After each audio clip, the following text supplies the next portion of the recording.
So there are a bunch of things that have happened over the last few months that only a few people are willing to report on. And I'm not going to name who those people are here,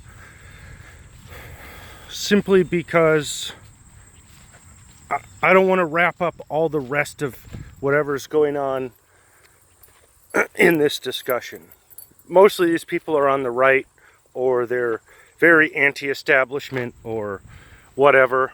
And I don't want to drag any of the additional baggage some of these people might have. Not all of them, actually not even most of them, but a few of them have some extra baggage that just doesn't need to come into this discussion. Because this is about court rulings, official court documents, stuff that's on the docket, hardcore facts, right? Real data points that you can point to and say actual physical evidence. The first one is Bruce Orhs' 302's.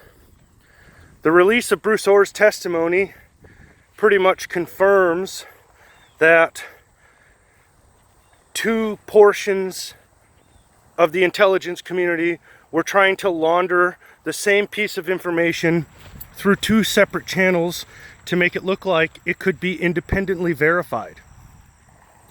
Again, you only got a couple really right-leaning commentators talking about this. I wish somebody like Styx Hexenhammer, 666, or Tim Pool would address this, because they've got a much broader reach and it's a real topic. And instead Tim Pool's talking about Jeffrey Epstein conspiracies, which is great. Actually, I'm glad that people are talking about that. I think that is the thing that unifies the left and the right, so that we can address the FISA D-class from a standpoint of reality and not partisan bickering. But if that's actually going to happen, then people got to step up. They got to talk about Bruce Orr. They got to talk about the fact that the DNC's lawsuit against WikiLeaks was dismissed with prejudice. If you don't know what that means, go look it up.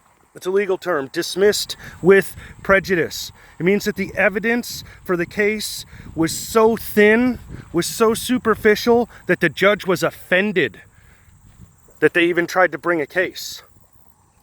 This is going to happen a lot more to the Democrats coming up.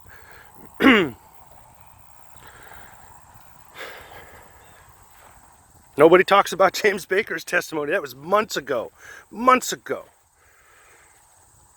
Nobody talks about what's going on with George Papadopoulos and Joseph Mifsud. That's going to explode in people's faces before too long.